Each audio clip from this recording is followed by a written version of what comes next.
नमस्कार, आप देख रहे हैं न्यूज 11 भारत और आपके साथ मैं हूं दीपक कुमार। धनबाद में झरिया पुनर्वास विकास प्राधिकार की उच्च स्तरीय बैठक हुई, जिसमें जनप्रतिनिधियों ने एक ओर जहां भू धसान और अग्नि प्रभावित इलाकों के निवासियों के लिए पुनर्वास की गति को और तेज किए जाने पर जोर दिया, वहीं दूसरी ओर पुनर्वासित लोगों को पूरी सुविधाओं के साथ बसाने और उन्हें रोजगार उपलब्ध कराने की भी बात कही गई। वहीं बीसीसीएल के साथ रैयतों के विवाद के निपटारे के लिए 16 जनवरी को त्रिपक्षीय बैठक बुलाने का भी फैसला लिया गया। देखिए पूरी रिपोर्ट। समाहरणालय में जेआरडीए की महत्वपूर्ण बैठक हुई, जिसमें सांसद पीएन सिंह के अलावा पहली बार विधायकों को भी आमंत्रित किया गया था। सांसद के अलावा जनप्रतिनिधियों में विधायक मथुरा महतो, अपर्णा सेन गुप्ता, राज सिन्हा, पूर्णिमा नीरज सिंह और इंद्रजीत महतो के साथ साथ BCCL CMD Gopal Singh, DC और अन्य अधिकारी मौजूद रहे।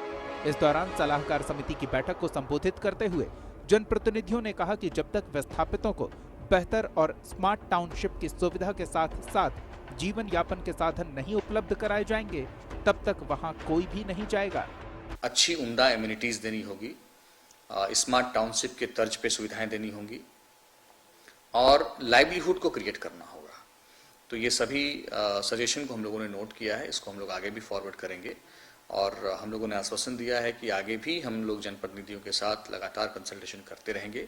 इसी की कड़ी में 16 जनवरी को हम लोगों ने टाउन हॉल में सभी 595 साइट्स के जो रैयत हैं, जो रिप्रेजेंटेटिव होते हैं रैयतों के, उनको हम लोगों ने बुलाया है। जनप्रतिनिधियों को आश्वासन देते हुए डीसी उमाशंकर सिंह ने उनकी बातों को केंद्र सरकार तक पहुंचाने की बात कही। वहीं उन्होंने बीसीसीएल के जमीन अधिग्रहण में रैयतों के साथ उत्पन्न विवादों को सुलझाने के लिए 16 जनवरी को प्रभावित 595 साइट के रैयतों के साथ बैठक कर विचार विमर्श की बात कही। साथ ही उनसे सलाह भी लिए जाने की बात कही कि किस तरह से पुनर्वास नीति से वो संतुष्ट हो पाएंगे। डिटेल कंसल्टेशन होगा और ये जानने का प्रयास किया जाएगा कि रैयतों को किस तरीके का प्रस्ताव मंजूर होगा, अब तक जो ऑफर किए जा रहे हैं रिहेबिलिटेशन में उसमें क्या कमियां हैं और रैयत और क्या चाहते हैं।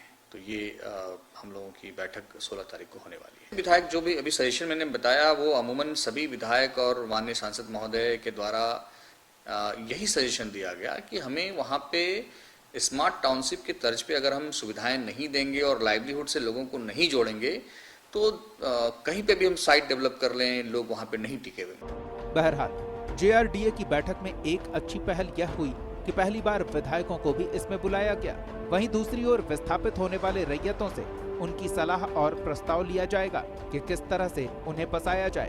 देखने वाली बात यह होगी कि सालों से चले आ रहे इस सबसे बड़े पुनर्वास योजना को कब तक धरातल पर उतारा जाता है। न्यूज 11 भारत के लिए धनबाद से सहयोगी निकुंज के साथ अरुण वर्णवाल की रिपोर्ट। कोविड वैक्सीनेशन का महाअभियान 16 जनवरी से शुरू होने वाला है। इसे लेकर धनबाद जिले में भी तैयारी अंतिम चरण में चल रही है। एसएनएमसीएच में पैरामेडिकल कर्मियों को विशेष प्रशिक्षण दिया गया है। प्रशिक्षण दे रहे डॉक्टर ने बताया कि जिले के कई स्थानों पर वैक्सीन लगाने की प्रक्रिया की जानी है और उसके लिए कर्मियों को ट्रेनिंग दी जा रही है। जिले में 3 स्थान पर वैक्सीन देने का काम किया जा रहा है। जो पूरे टीम है उनको प्रशिक्षण दिया जाना है और यहाँ पीएमसीएच के रहेंगे सारे जीएनएम जो कोविड-19 में वैक्सीनेटर रहेंगे उनको दिया जाना है। सदर अस्पताल सिविल सर्जन के माध्यम से जिला से। देखिए, हम लोग धनबाद जिला में हम लोगों ने 6 जगह को चिन्हित किया हुआ है। Central hospital Dhanbad, PMCH Dhanbad, सदर hospital Dhanbad, CHC Tundi, CHC Jharia, CHC तोपचाची।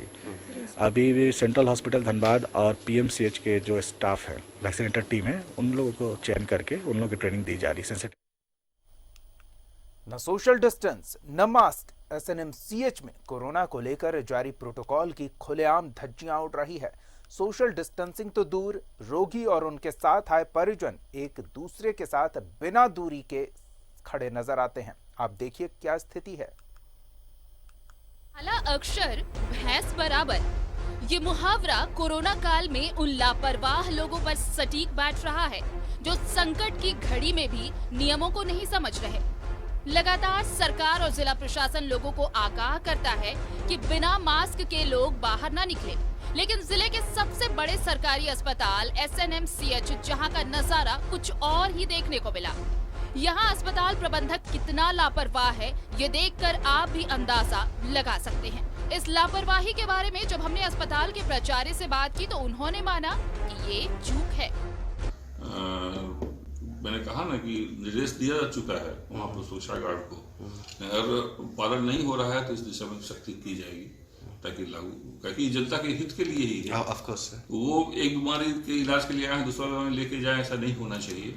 तो हम लोग इस दिशा में खड़े।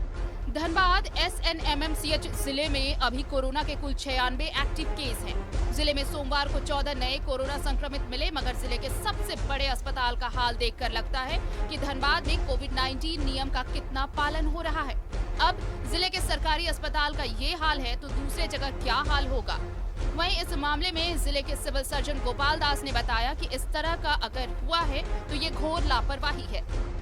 तो इस सब चीज़ को ध्यान में रखते हुए उनको एक नोटिस, क्लियर कट नोटिस दे देना चाहिए कि भाई हमारे जो भी OPD में, जो भी डिफरेंट OPD में मरीज लोग आते हैं, मरीज के परिजन लोग आते हैं, तो कृपया सोशल डिस्टेंस मेंटेन करें। हमारे वहाँ आउटसोर्सिंग से हमको लगता है होमगार्ड ग्रेडक्स वाहिनी भी वो लोग है, तो ये लोग को सारी जिम्मेदारी दे देना चाहिए कि भाई आप सोशल डिस्टेंस में। धनबाद में लगातार कोविड के पेशेंट बढ़ रहे हैं और मौत के आंकड़े भी चौंकाने वाले हैं। इस पर भी अगर लोग लापरवाही बरतते रहे तो स्थिति विस्फोटक न हो जाए। न्यूज़ 11 भारत के लिए धनबाद से कुंदन की रिपोर्ट। धनबाद जिले के कई अंचलों में म्यूटेशन और रजिस्ट्री में अनियमितता की शिकायतों के बाद जिला प्रशासन ने अपनी पहली जांच प्रतिवेदन में कई कर्मचारियों के खिलाफ कार्रवाई की है और अब राज्य सरकार के निर्देशानुसार आरोपी अंचलाधिकारी और राजस्व निबंधक पर भी कार्रवाई की जाएगी। वहीं न्यूज़ 11 भारत से बातचीत में धनबाद उपायुक्त उमाशंकर सिंह ने कहा कि किसी भी अंचल में धारा 82 का उल्लंघन होता है तो म्यूटेशन खारिज कर दिया जाएगा। कोर्ट पे कई सारे कर्मियों पे कार्रवाई भी हुई है और सरकार ने निर्देशित किया है कि जो अंचलाधिकारी हैं, राजस्व निबंधक हैं, उनके विरुद्ध भी कार्रवाई करनी है हमें। दूसरा, सरकार का ये निर्देश मिला है कि यदि राजस्व निबंधन एक्ट की धारा 82 का उल्लंघन है तो संदर्भ में भी निबंधन को रद्द करने और म्यूटेशन को खारिज करने की कार्रवाई करने का निर्देश दिया गया है, जिसके आलोक में हम लोगों ने परसों एक डिटेल मीटिंग बुलाई थी और उस मीटिंग के आलोक में निर्देश दिया गया है सभी अंचलाधिकारी को। हर अंचल पे एक वरीय पदाधिकारी की टीम बनाई गई है। वो टीम सभी रैयतों को, जितने मामले की जांच की गई थी उस जांच प्रतिवेदन में, उसमें सबों को नोटिस दिया जाएगा, सबों को सुना जाएगा। सुनने के बाद यदि जरूरत हुआ तो हम लोग फिजिकल वेरिफिकेशन भी कराएंगे और फिजिकल वेरिफिकेशन के बाद ये सामने लाने का प्रयास किया जाएगा कि एक्चुअली में दखल किसका है और गलती किस स्तर पे हुई है। तो उसके बाद फिर हम लोग आगे निबंधन रद्द करने की या फिर दाखिल खारिज करने की कार्रवाई करेंगे, क्योंकि नेचुरल जस्टिस भी ये कहता है कि किसी भी रैयत के दाखिल खारिज को रद्द करने से या निबंधन को रद्द करने से पहले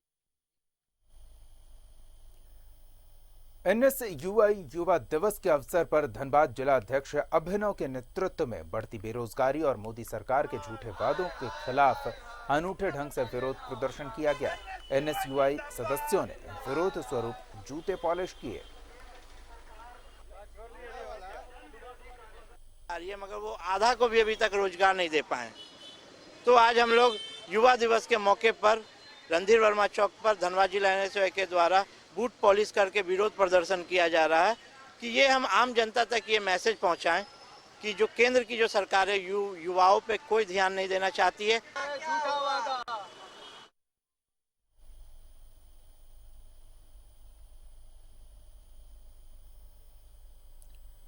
राष्ट्रवादी यूथ कांग्रेस पार्टी जेल में बंद राजा पीटर को न्याय दिलाने के लिए राज्य सरकार से मुलाकात करेगी। साथ ही झारखंड मंत्रिमंडल में रिक्त पड़े एकमात्र मंत्री पद के लिए एनसीपी विधायक कमलेश सिंह को जिम्मेदारी देने की भी मांग की जाएगी। इन मांगों को लेकर एनसीपी मुख्यमंत्री हेमंत सोरेन से मुलाकात करेगी। धनबाद परिसदन में राष्ट्रवादी कांग्रेस पार्टी के महासचिव और झारखंड प्रभारी मुरली मनोहर पांडे ने मीडिया को यह जानकारी दी। जेल में डाला सरकार में होते हुए भी मैं हेमंत सोरेन जी जो हमारे आदरणीय मुख्यमंत्री हैं, मैं उनसे मांग करता हूं कि भ्रष्टाचार चरम सीमा पे है। आए दिन महिलाओं के साथ छेड़छाड़ हो रहा है, बलात्कार हो रहा है, उनकी हत्याएं हो रही हैं। किसी भी दफ्तर में चले जाइए तो लोगों नौजवानों का एक ही कहना है कि जाति और निवास बनाने के लिए भी हमसे पैसा मांगा जा रहा है। यहाँ जो है इलाज के लिए कोई समुचित अच्छा व्यवस्था नहीं है। इन तमाम मुद्दों को लेकर के हम लोग माननीय मुख्यमंत्री महोदय से अगले महीने एक प्रतिनिधिमंडल मिलेगा और उनसे यह मांग करेगा कि झारखंड में जो है भ्रष्टाचार। पंचायत सचिवालय स्वयंसेवक संघ की ओर से पूर्व निर्धारित कार्यक्रम के तहत पूरे प्रदेश के सभी विधायकों के आवास पर धरना दिया गया। निरसा में बीजेपी विधायक अपर्णा सेनगुप्ता के आवास पर इकाई ने धरना प्रदर्शन किया। विधायक को उन लोगों ने 2 सूत्री मांग संबंधी ज्ञापन सौंपा। उनका कहना है कि अगर उनकी मांगें नहीं मानी जाती है तो वो जरूरत पड़ने पर आत्मदाह करने से भी पीछे नहीं हटेंगे। विधायक अपर्णा सेनगुप्ता ने उन्हें आश्वासन दिया है कि उनकी मांगों को सरकार तक पहुंचाने का काम किया जाएगा। को तो 1 मिनट भी अब अपने में रहना नहीं उचित नहीं है, इनको तो इस्तीफा दे देना चाहिए। हम मांग करते हैं, ये जो हमारे स्वयंसेवक लोग यहाँ आए हुए हैं, जल्द से जल्द माननीय सीएम साहब से, विभागीय मंत्री से हम मांग करते हैं कि इन लोग का जो डिमांड है वो डिमांड को पूरा करे, इन लोग का मानदेय को शुरू करे, और नहीं तो इस बार जो शीतकालीन सत्र में हम लोग इन लोग का क्वेश्चन विधानसभा में रखेंगे, जोरदार से रखेंगे, और इनका जो मांग है वो मांग को पूरा। एक छोटा सा ब्रेक, जल्द लौटते हैं।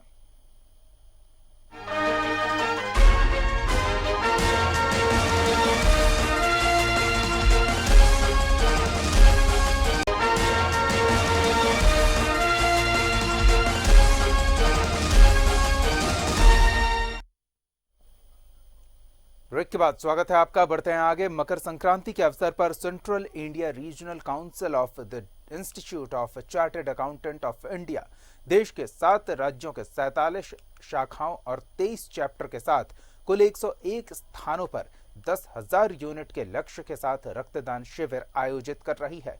लोकसभा अध्यक्ष ओम बिरला, ICAI अध्यक्ष CA अतुल कुमार और उपाध्यक्ष CA निहार निरंजन शिविर का ऑनलाइन उद्घाटन करेंगे। ICA चेयरमैन चरणजीत सिंह ने मीडिया को इसके बारे में जानकारी दी।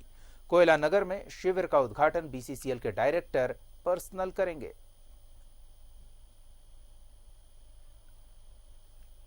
फ्रेंड्स ऑफ इंडिया की धनबाद शाखा द्वारा धनबाद की बहुत सारी समाज सेवी संस्थाएं के साथ जुड़कर एक रक्तदान का आयोजन 14 तारीख को होटल 17 डिग्री तथा कोयला नगर हॉस्पिटल पे किया जा रहा है।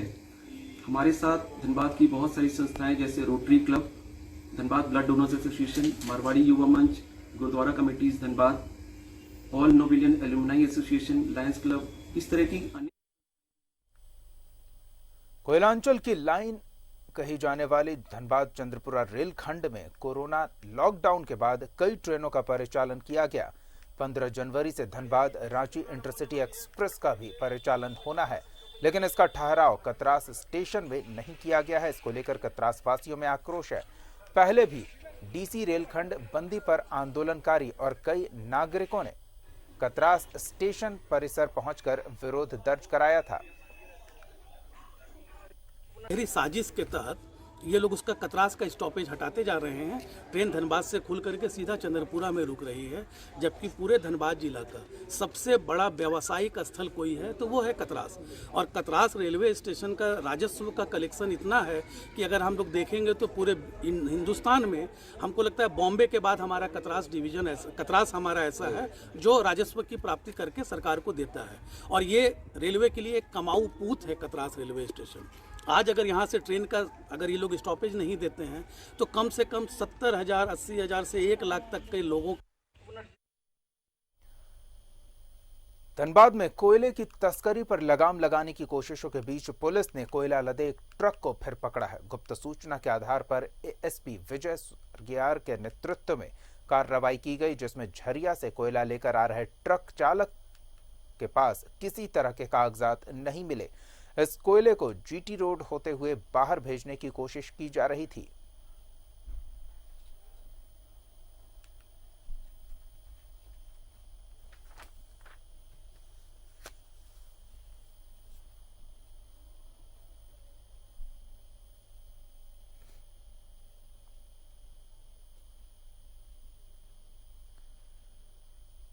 धनबाद सरायडेला में स्कॉर्पियो से मोटरसाइकिल सवार की टक्कर हो गई। इससे कार्मिक नगर के रहने वाले मुकेश तिवारी की घटना स्थल पर ही मौत हो गई।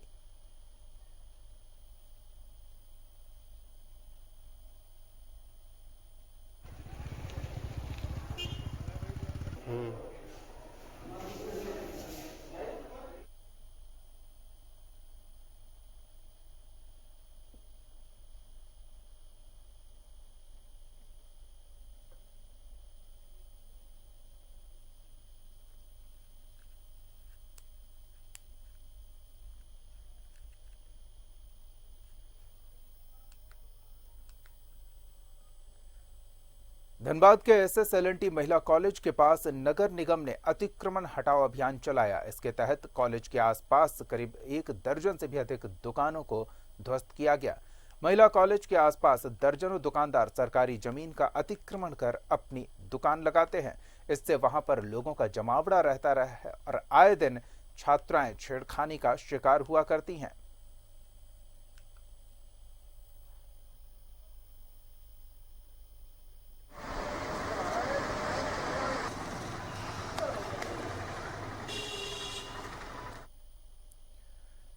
धनबाद बंगाली वेलफेयर सोसाइटी ने स्वामी विवेकानंद की जयंती के अवसर पर शहर में गांधी चौक पर उनकी प्रतिमा का विधिवत अनावरण किया। जयंती के मौके पर सोसाइटी ने लोगों से बताया कि सिटी सेंटर के पास वर्षों से विवेकानंद की प्रतिमा लगी हुई थी और उसकी स्थिति काफी जर्जर थी। सोसाइटी की मदद से स्थानीय मूर्तिकार दुलाल पाल ने इस प्रतिमा को नया स्वरूप दिया है और उसके विधिवत अनावरण के समय विधायक राज सिन्हा, पूर्णिमा नीरज सिंह, पूर्व मेयर चंद्रशेखर अग्रवाल सहित कई गणमान्य लोग मौजूद रहे।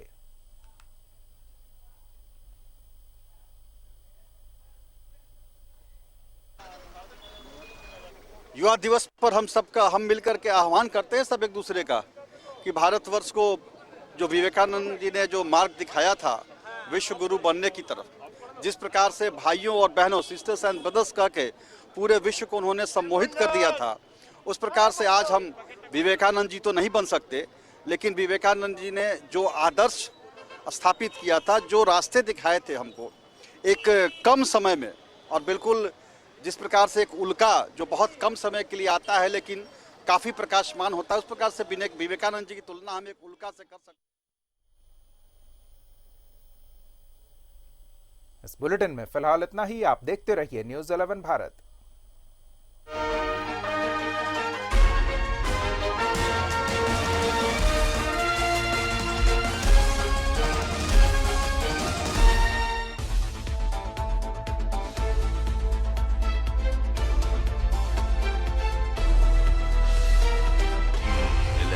सच है तो